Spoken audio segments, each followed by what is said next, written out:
Hi everyone out there, you're listening to the Paranormalcast with Enfield and Sally Morgue'n. We're going to be going over a recap of our seance and ghost hunt down in the George Vaults in Rochester last night, which is a 13th century vault and allegedly the most haunted pub in Kent. We had a lot of interesting activity, a lot of strange experiences took place, and we'll be going through those, as well as looking forward to all the events we've got coming up towards the tail end of the year and looking forward through 2013, which looks to be a very exciting year for all of us involved there. I'm the Enfield, this is Sally Morgue'n, and this is the Paranormalcast. So, Sally and I are both still feeling rather sleep deprived. It was about 2:30 by the time I finally got into bed last night. Yeah, probably not too long before. And what time did you get up this morning? 6:30. That was fun. 6:30? Yeah. That's like 6 hours earlier than I got up. Yeah, pretty much. That's why you hate me, isn't it? Yeah, you got up pretty much as I finished work. So. Okay. As I say, we've been doing some work down in the George Vaults for 6 to 8 weeks, previously running up to the seance last night, which we had done. We hadn't done anything too extreme. We'd attempted some pendulum work. We'd attempted some automatic writing. The automatic writing. Of course. I don't really think we tried anything else down there. No, yeah. You saw something down there a couple of weeks back, though, didn't you? Yeah, just before it was about the week bore, I think it was, when Lee went upstairs and left me on my own in the vault, which I'm still not happy about. I saw, I don't quite know how to describe it. It was like that little, like a head of blonde hair almost peeking around the corner of a door. We tried everything afterwards to work out what it was, and we couldn't recreate it. So, not sure what happened there, but spooky. Yeah, so it was quite low off the ground, so you got to feel it was like a child height, almost like 3 or 4 years old. Yeah, I'd say about 4, maybe 5 years old, probably like a little girl, maybe. Okay. Because it was quite long hair, so, but That's not entirely sure. Okay, so the spirit of the little girl is allegedly one of the ghosts which does haunt the vault and the indeed some parts of the pub upstairs.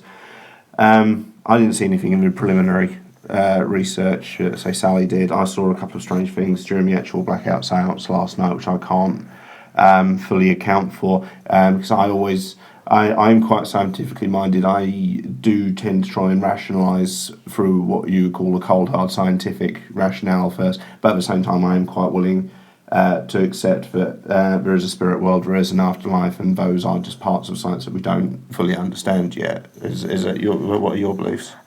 Yeah, I think that's the best way to put it. I'd rather see if there is something else than just saying it's a ghost causing it. If it is down to pipes leaking or something, I'd rather say that. But sure.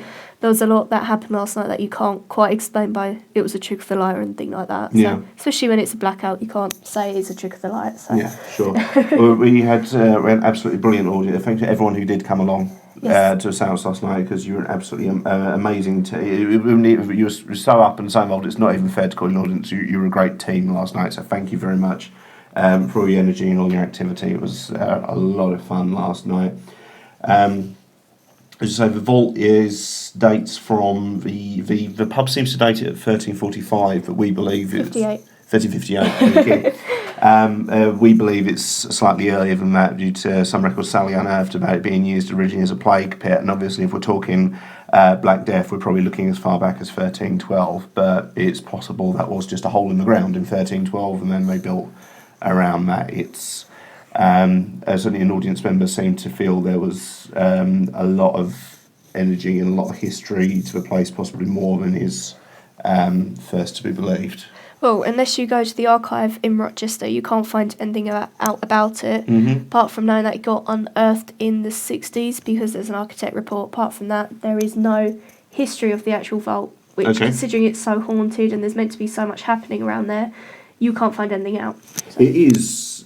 I think even if you didn't know any of the ghost stories, any of the history of that place, there is an atmosphere as soon as you go down there. Because the first time when we were researching the Shadows Rochester Ghost Walk, which we run, there was I took you down there at the end, and even you felt the first time you went in there is a change in atmosphere down there. Yeah, it feels a very spooky place. It either feels very crowded, or it always feels like there's someone watching you. No matter what you do, where you are down there, someone is watching, definitely. And it's either really hot and musty, and it just smells horrible, or it's really cold and it smells like decay. There's no other word for it, really. And I don't think it's like mould or anything. It doesn't smell like that. So. Okay. Well, like I say, we did some preliminary automatic writing. First of all, we got a face seemed to appear both when you and I did Yes, it. we both picked up on a face. It looked like a hooded, bearded man almost, didn't Yeah, it? Both of it, so... Later research indicated that the most frequently spotted spirit in the vault is that of a hooded monk or friar-like figure. We also got the name James came up quite a lot. Yeah, we did. The preliminary research. Yeah, we got it through that, and we also got something to do with that when we actually did the seance last night as well, which is really interesting. Which we'll come up to in a little moment. We also... We've got the name Lily, it looked like, turn up in reference to the spirit of a little girl. Yes, it did, yeah. That was what our first, and you seemed to pick up on a lot of energy when you were further, because you had quite a detailed, well, vision's a heavy word to use, but you got quite a strong sense of story when you went down there, didn't you? I'd say it was more like, if someone tells you a story and you try and recount it in your own head, and you obviously put your own images to it, it was like that, as such. It was like someone else's memories that you were trying to work out. That's the only way I can really describe it. So. Okay, so what was it you saw? It was a little girl going down to the vault with her dad, as far as I could work out, or a man that meant a lot to her. And she had a toy that he gave her, this is what I could work out, or something important to her that he gave her. And he was carrying boxes down there. And then it seemed like not too long after that, she was down there again, but she was lost down there this time. She was looking for her dad, and possibly her toy as well, I'm not quite sure. But it just seemed like she was lost down there. She's stuck, and she was really, really upset. I'm not sure if that is, and it seemed like the back of the vault as well was blocked off in this memory. So whether that was built on afterwards or she wasn't allowed down the back, I'm not entirely sure. Okay, cool. So I noticed it did kind of take over for a little while. It was quite a powerful visual experience for you. It was the first time you had anything like that as well. Yeah. Yeah. Okay, so that was our preliminary work down in the vault, which was So we went down there 2 or 3 times over the past couple of months, didn't we? Yeah. Yeah. So we, even before we took our audience or our team down into the vault, we'd already done some stuff down there, and we'd, as a team, we'd had successful automatic writing, successful pendulum work. And Sally had not only as almost like a dream vision, but had an apparition appear to her in the form of this, what you believe was like the back of a girl's head, maybe also her just peering around and ducking back, trying to avoid being seen, which would fit in with some of the other experiences we had last night. Yeah. So the seance went very well indeed. We were very pleased with the amount of activity we captured, the amount of interaction we received both from our team members and from the spirits themselves. We started off the evening with a quick talk about the history of the venue, which we just ran through with you here. And then Sally led us in a Konzari reading. Konzari cards are not that well known. They are kind of, I suppose the closest way you could describe the Konzari deck is a cross between a tarot deck and a Ouija board. It is cards dealt out, shuffled, left in a haunted location for a certain amount of time, and then laid out in a spread, or depending on what spread the reader feels is most appropriate. And there are pictures, and there are words, and there are symbols, and there are letters, and there are arrows, which can then be interpreted for the spirits to communicate with us through the Konzari deck. Sally, you led us in the Konzari deck reading last night. We I don't really know how to describe it. Basically what we do is you draw out 12 cards, which is the same no matter which way you do it. You always have to draw out 12 cards, and 4 of those are always for the spirits as such. It's not actually known why. I've been researching it, and there's no evidence as to say why. It's just kind of a tradition that's built with it, I guess. And we did a bridge, which means you have 4 cards for us, and 4 cards which are meant for the past, for the ghost as such. It's the only way I can really describe them. And the first 4 you draw are aimed at us. It's to let us know what's going on, if we can do anything to help. I can't remember all the cards. I know we got movement come up. Movement was very prominent, and it certainly set the time for the other communication methods that we used later in the evening. What else did we have come up? We had I remember on the ghost side we had boy, which was very unusual because as far as we know there aren't any little boys down there. There is the monk, obviously the other that we picked up on, which we'll talk about later, but the little girl as well. So I don't know where the little boy came into it. but we did get we got suffocation come up. We got dawn and day. But something we did find quite interesting, which got picked up on again later on, was the fact that we got the letters J, A, M, and E, which we were all wondering if maybe it was to do with the name James. It was only later on when you can sometimes draw out a 13th card if you like. It's not necessary, but sometimes you need a little bit more, something else to verify what you're getting. You can do it, which we did, which contained the letter S. So we did actually have a full name of James turn up, which is the closest we've ever got. We've used it once down there before, and we picked up on what we believe was the little girl, which also had suffocation, and quite a few cards came up that were quite similar. So we're wondering if we picked up on another one last night through the Konzari cards. Maybe a James, or maybe something to do with a James. Okay. It was strange that James turned up both in our preliminary research, the automatic writing, we got James, and it came up in the Konzari reading as well. But as far as we could establish, there was no direct spirit communication from James in the other point of the evening. No, I mean there might have been, but we didn't. There was we nothing didn't to draw ask, on. so no. Okay, that's fine.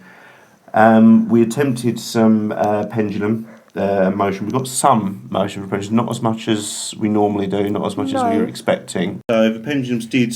We got some motion, and certainly an audience member tried to do an independent reading on her own, and that seemed to get a more direct communication with what we believe to be a young girl spirit who was answering for the name of Alice. Yes, she was getting.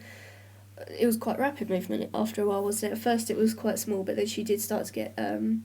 There was quite big circles going on, but whatever it was controlling the pendulums, whatever spirit wasn't listening at all to you or to the audience members. The phrase I used at the time was it's kind of playing a prank on us. I didn't mean that in a malicious way. It wasn't intentionally trying to mess with us, but it was playful almost, I think. Yeah, when you if you asked it to stop, it would either get faster, which happened a couple of times, which just kept going at the same speed, going round and round. Didn't someone manage to get a figure of 8 out of it? Yeah, which is Ingvar managed to get a figure of 8 out of it, which is you can't do that intentionally. No, that's very hard. We have tried because we've heard about it. Yeah, we've heard people say, "Oh, you get to a figure of 8," and I can't do it. I can't consciously get that pendulum to move in a figure of 8. Right, so that was a very strange reaction indeed. After that, we moved on to the glass moving. Oh, that was fantastic. We got, it was slow to start. It was almost like the spirits weren't quite sure to make of it at first, which is unusual, but... Well, it's possible. We don't know how many different, if anything like that has been done down there before. I don't think it has been done. You also got to wonder, with a location that is as heavily haunted as the George Vaults is, there's so many spirits around that they can get confused, and you often, or maybe there's so much spirit noise caused by them all kind of talking over each other, or all trying to communicate at once, and it just kind of hits it into a deadlock as such. You finally get some motion when one of them manages to take dominance. So maybe like a competition, or like they're almost battling it out to try and get to it, possibly. Yes, very possibly. Because at first it just seemed quite sluggish, didn't it? At first it was like a little bit of movement, but almost if you didn't watch it, you wouldn't have noticed it at all. Yeah, absolutely. Everyone's watching it, obviously, but the glass we started to get somewhere. We had 3 guys come up first, didn't we? Yes, to try it out. There was some very gentle motion there. When we got the girls up afterwards, the glass it actually started tipping and tapping as well, didn't it? Yeah, it wasn't, but we were getting some sliding, and it was, when it slid, it literally would shoot off in one direction. It wasn't controlled as such, was it? It was just being pushed or sliding across the table without really trying to spell out any message. But it was definitely a chaotic, force behind it. But what was interesting was that the glass itself, like I say, it was just a chaotic force of pushing almost. It was going towards the candle when it did that quite a lot. I think one of the audience members that did it got a bit worried, I think, at one point, because it looked like it was coming straight towards them. Yeah. But if it went too close, it stopped. So I'm not sure if maybe whatever it wasn't malicious, but it didn't want to hurt anyone. No, absolutely.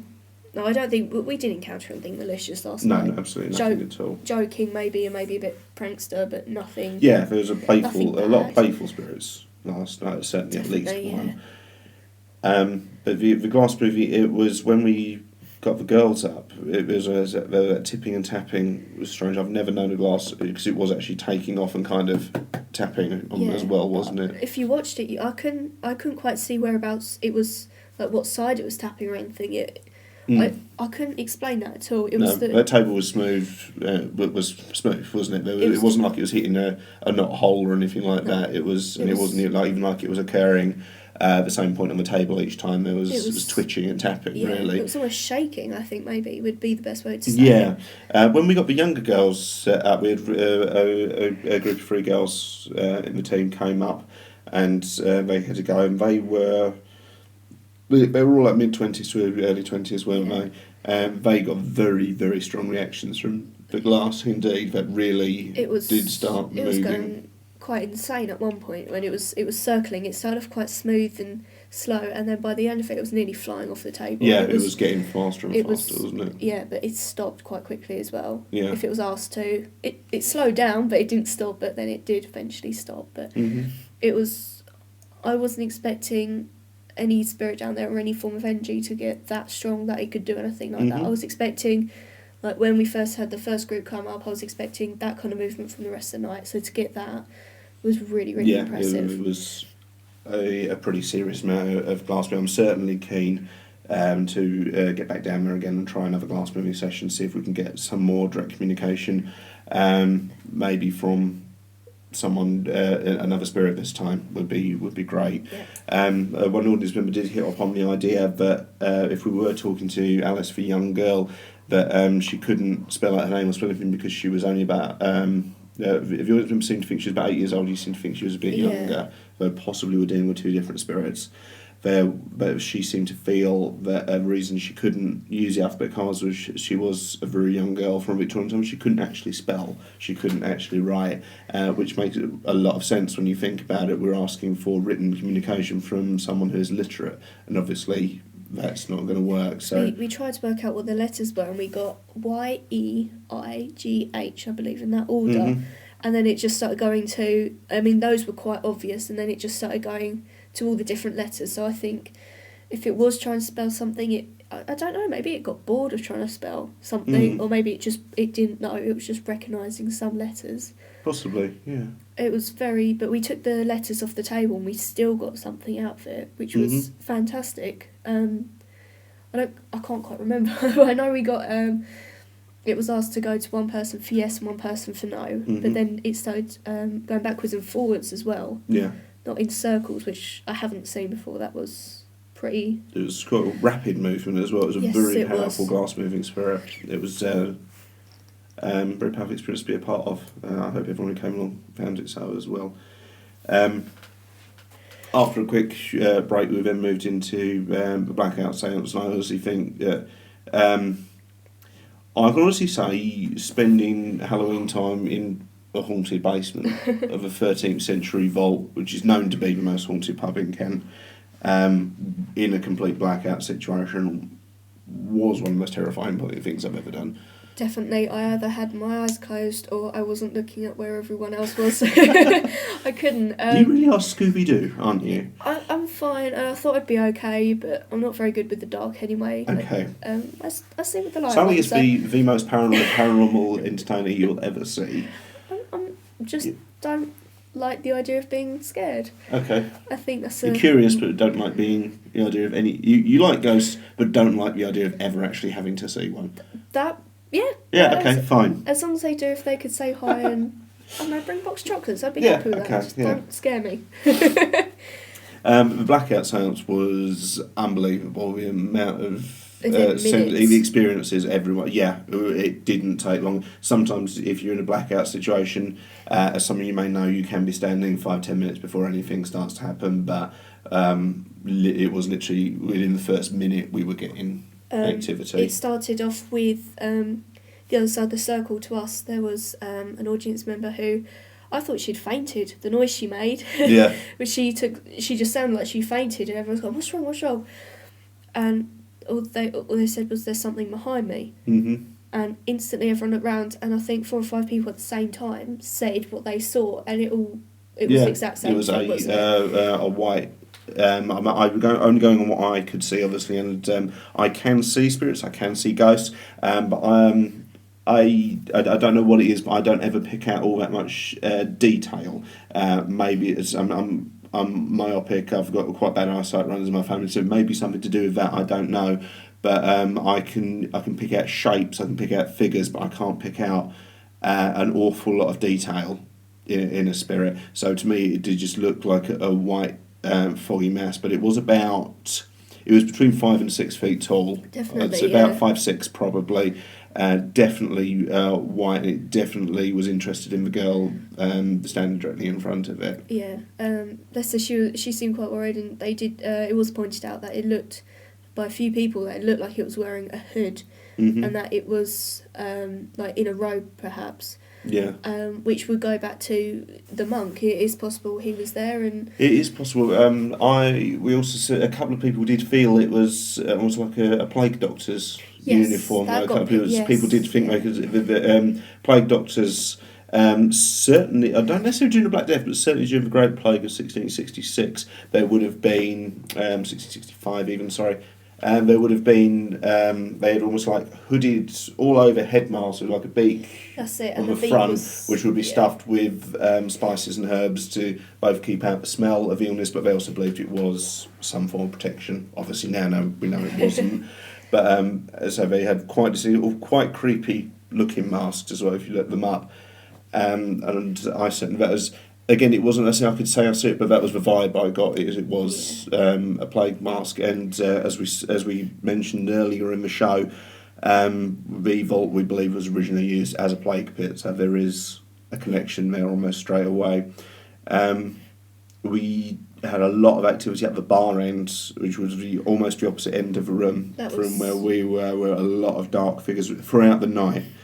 People were saying they saw dark figures or candles would flicker unexpectedly, but a lot of people in the team, in the audience, did see a figure marching up and down the bar during the séance, which is principally where the monk is spotted. During the blackout, I think did you see the monk, or were you intentionally not looking? I turned around, saw something, got afraid, looked back the other way. Okay. And then saw something at the door, so I couldn't really win. Okay. We were told by one of the audience members about halfway through the night that at the back, to the other end of where we were, where there was all the monk and there was a lot of activity, there were 2 little archways, which we believe one led to the cathedral, one to the castle. Mm-hmm.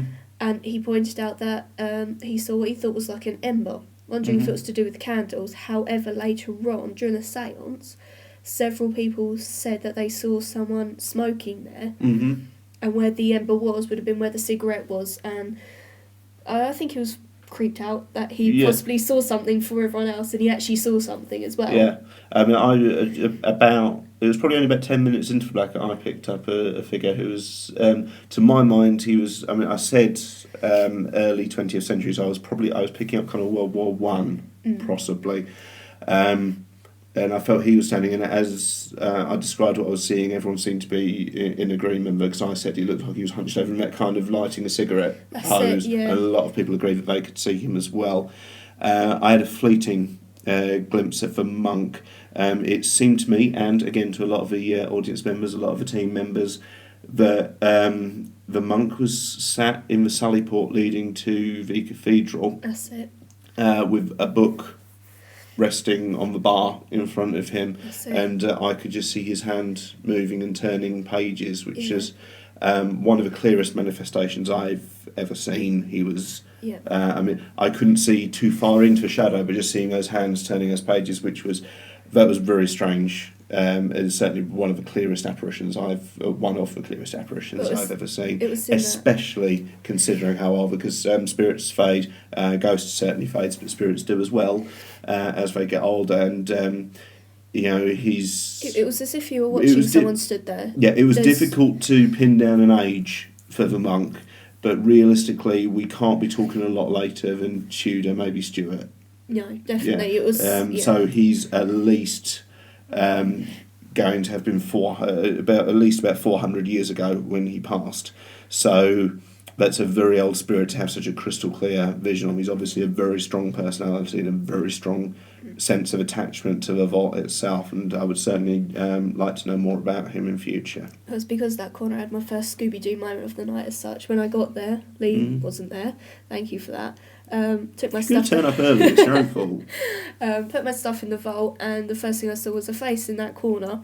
So I did obviously the best paranormal thing and scarpered upstairs. And then later on, while we were doing something, one of the audience members kept staring there and looked actually quite shaken. And when asked, they said that they'd spotted a face in that corner. It looked like they were peering almost out of it, either out of the tunnel or round the corner to see what we were doing. And then for everyone later on to pick up again. Yeah, on that where is that the spot area where the was. monks spotted it, and I think it's very telling that Sally Port leads to a cathedral Yes, as well. Definitely. We did actually ask for some noise, didn't we, at one point? And I thought that was spooky. That was also, we had a towel rigged up because there's a large faux stained glass window in the bar where light from the street lights outside will pass down. It's a very nice. Cause I think someone Crusader. Someone pinned it up as. It's a very nice faux stained glass window. Lovely bit of atmosphere if you're hiring a venue out. Obviously, we needed to block that out for the seance, so we had I had a black towel which I taped into position quite strongly. I was using Unibond duct tape, so it was exceptionally strong stuff. At one point, that fell partially down, didn't it? Yes, it did. But it wasn't even like it fell. Several people. I didn't see it move myself. Only I heard people because I was facing away from it in the circle, and it's only when I heard people gasp and say, "Look at that!" That the towel had been partially removed from a window, and everyone. I wasn't facing it, but everyone who was said it was quite obviously tugged. It wasn't like. The tape gave way. We had another towel pinned up over the window and the door of the main entrance to the bar. That stayed up. That stayed up the whole time. That has a lot less tape on as well, so it's that. I think that was amazing. Everyone said there was a definite polter. It was almost like the monk didn't like. I'm going to say the monk. It was like the spirit didn't like having the symbol of a church covered up. Which, sorry to do that in your house. I definitely saw another hooded figure stood directly in front of a window at that point. I don't know if it was the monk or not, but it was definitely. I could just see his hands. He was in shadow. I could kind of see the light hitting like, the tip of his nose and his chin, so I could see it was a hooded figure. And his hands were just. They seemed to be very slowly moving to me. They were just kind of like flexing and moving. I'm sure he pulled his sleeves up. At one point, that was what I saw anyway. It was one of the most intense blackouts we've done. I think it was absolutely a great evening from start to finish, though it really was. And when the figures actually started not disappearing but started getting almost slower and disappearing a little bit, we did ask if we could get any sound, didn't we, from any of the Sally Ports, and it sounded like they were scraping almost, and someone said it sounded like a deafened scream. Someone said it was like I didn't hear that, but several people said they heard it, yes. It sounded to me like it had been like a spade scrape. A metallic screech, but I don't know whether it was that we or did get a loud scream. report at one point as well, didn't we? So, can you make a sound for us? And there was a distinctive thudding sound, which is very typical of poltergeist communication. I don't believe... people say there is poltergeist down in the vault, but we didn't see. Someone in the team last night did say we have the museum laid out on the table that we're showing all the equipment we would be using, the paraphernalia we would be using. There's a couple of people said to me something moved over there. I didn't see it in particular, but a couple of people said to me I thought I saw something move. No.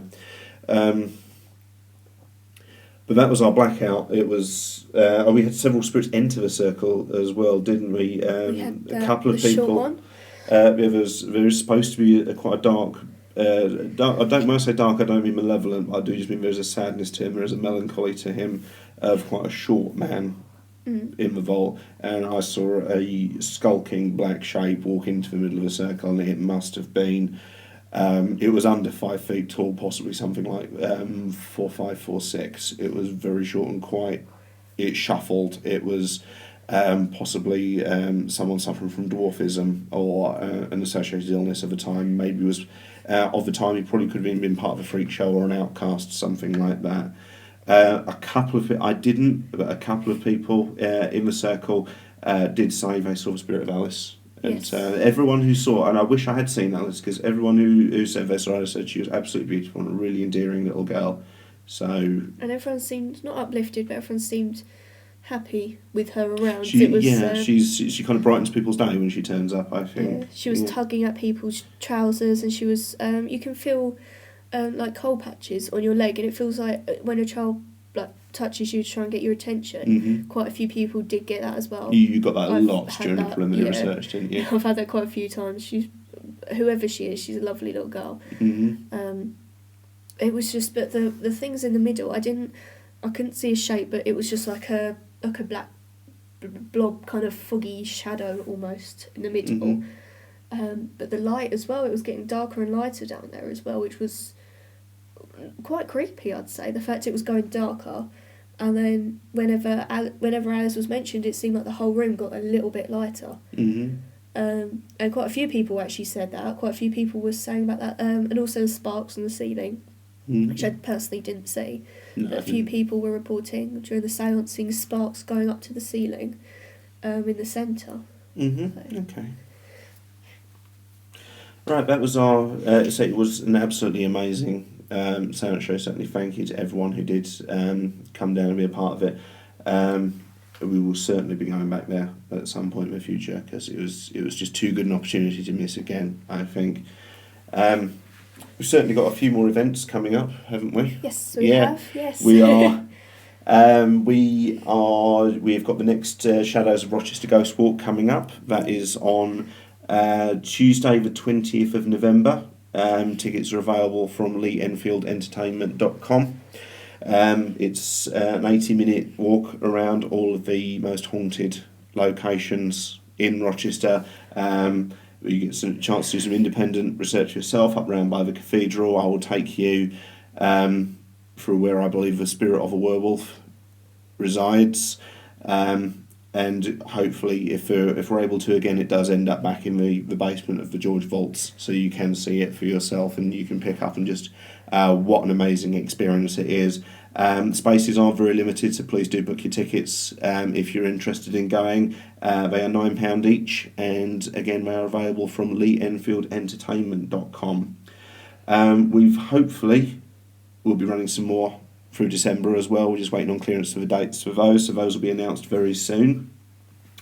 2013 is looking to be a big year for us. That's when a lot of our seances and ghost hunts and ghost walks will be taking off. At some point through 2013, we will be going to the Screaming Woods in Pluckley, which Pluckley, as most of you know, probably is the most haunted village in the country. Thankfully, it's only about 45 minutes from where Sally and I live, so we can right go. Yeah, we can go in the car and go down there. I've been to Screaming Woods a couple of times, independent ghost hunts, and it is truly pitch black out there. It is horrendous. It is, if you're after atmosphere, if you're after the hope of seeing something spooky, you're going to see it. In Screaming Woods. I think we will, if you go down there with us, tickets will be very cheap for that. We're only looking at about £10 for the whole evening. But we're not just going to turn up and ditch you in the woods and say, oh, thanks for your tenner, off you go. We will be doing pendulum work, we will be doing vigils, we will be supplying EMF meters and EVP sessions. It will be a full ghost hunt with Sally and myself, so it's going to be a lot of fun. Look out for dates for that, will be announced very soon. What else we're looking at, we'll be talking, there's a historic... The Vault. We're going to go the back... Cage. Sorry, the Cage. I know you want to go to... Yeah, I'm not taking you to the Cage. I want to go to the Cage. I know the Cage, in case you don't know, and you might do, is meant to be the most haunted building in is it in the UK or? No, it's just it doesn't have a reputation for that as such, but it is a horrible, horrible place. It's an old witches' prison, which has been turned into a house, and no one can live in there for more than 6 months, Yeah. including they start off as non-believers. At the end of 6 months, they're losing them. We should be there sometime. Again, we're waiting on dates for a lot of these, but 2013 we'll hopefully be doing the Cage. I'm talking to a very big historic building in Chatham, in Kent as well, which is highly haunted, and hopefully Sally and I will be doing a seance and a ghost hunt around there as well. And not only that, but throughout 2013 there'll be yet 2 more Shadows walks come up, we will be doing Shadows of Maidstone, and we'll also be introducing Shadows of Canterbury sometime through 2013. So stick with Sally and I. It's exciting times ahead. Yes, definitely. Yeah. You can see me scared. That's been the Paranormal Podcast for this week. Join us next week, where we'll be looking forward to all the events we've got coming up, more news, stories, and also presenting news from around the world of the paranormal, and some historical articles and so forth. We'll look forward to seeing you next time. Thanks so much. I've been Lee Enfield. And I'm Sally Morgue'n. Good night.